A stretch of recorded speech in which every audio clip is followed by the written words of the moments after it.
오늘은 분노에 관해 한번 생각해 봅시다. 분노를 역사적인 관점에서, 특히 심리학자들이 보았던 관점에서 생각해 보는 것은 흥미로운 일입니다. 우리는 이를 통해 사람들이 분노를 어떻게 다루는지에 대한 배경을 엿볼 수 있습니다. 우선 1900년대 초반 이후 50년간 심리학은 프로이트와 정신분석의 지배를 받았습니다. 말하자면 전체 이론은 물론 심리적인 억압에서 우리를 해방하는 것이었지만 프로이트의 이론 속에서 전달했던 태도는 감정을 표현하지 말아야 한다는 것이었습니다. 우리는 감정을 분석하고 승화하고 대체해도 되지만 표현하지는 말아야 한다는 것입니다. 결국 그때 분노라는 것은 내려누르고 억압해야 할 나쁜 것으로 간주되었던 것이죠. 그런데 2차 세계대전 이후 심리학에 혁명이 일어났습니다. 갑자기 사람들은 자신에게 감정이 있다는 사실을 발견한 것입니다. 그 결과 여기저기서 집단 상담 운동이 일어났습니다.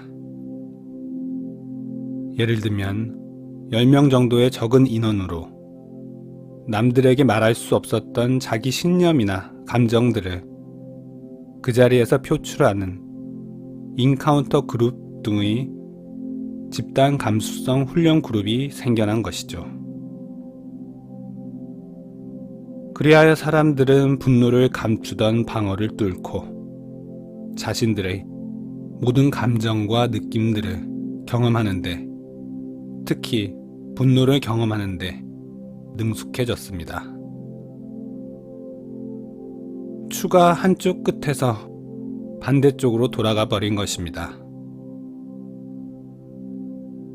이제 사람들은 프로이트 때처럼 분노를 억압하고 분석하라고 지도받는 대신 느낌들을 밖으로 쏟아내는 것이 되었고, 사람들은 자신의 감정을 표현하는 데 익숙해졌습니다. 하지만 언제나 분노를 표출한다면 분노를 표현하는 데 너무 익숙해진 나머지 누군가에게 분노를 쉽게 발산할 수 있고, 그렇게 되면 나중에 심리적 불쾌감을 느낄 수 있습니다. 반대로 우리가 지속적으로 분노를 억압하면 우리는 궤양과 위장병에 걸릴 것입니다. 이처럼 분노를 다루는 한 관점은 분노를 억압하고, 다른 관점은 분노를 표출하는 것입니다. 이는 마치 분노에 관한 동전의 양면처럼 보이지만 사실 그것은 단지 에고의 관점일 뿐입니다. 자, 그럼 에고의 관점이란 무엇일까요? 에고의 관점 또는 에고의 사고체계는 분노를 포함하여 우리가 겪는 모든 심란한 문제들은 바깥 세상의 어떤 상황 또는 다른 누군가에게 있다는 것입니다. 즉, 그 문제들은 내 부모나 교사, 친구, 배우자, 자녀, 아니면 어떤 정치인에게, 또는 주식 시세나 날씨, 심지어 신에게 있다고 믿게 합니다. 특히 우리가 분노를 느끼고 있는 경우에는 앞에서 언급했듯 보통 그것을 그대로 표출하면서 누군가를 탓하거나 아니면 속으로 내려 누르고 억압하곤 하지만,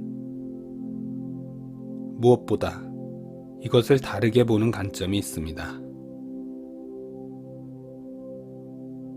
즉, 분노를 느낄 때, 아니면 내가 그 어떤 이유로 심란할 때,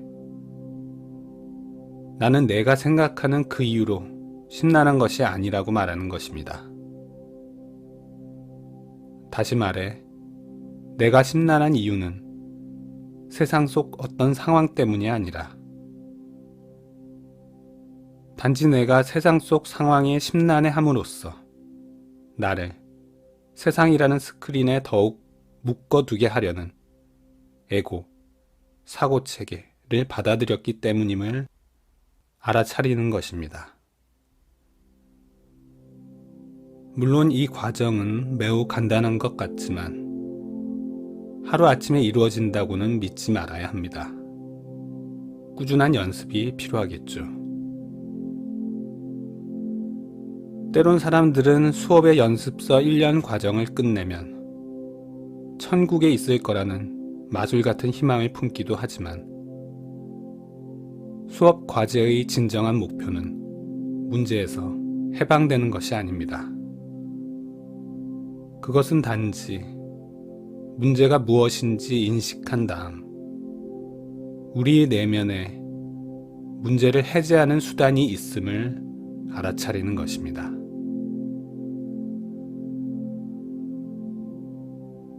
따라서 우리가 분노를 느낄 때 또는 그 어떤 이유로 심란할 때 그 상황을 바라본다는 것은 에고의 전략이 무엇인지를 인식하고 나는 내가 생각하는 그 이유로 심란한 것이 결코 아니라고 말하는 것입니다. 나는 이제 나의 에고를 가만히, 고요히, 판단 없이 바라봅니다. 이것이 기적 수업의 핵심이며 이것이 우리가 집으로 돌아가는 방법입니다.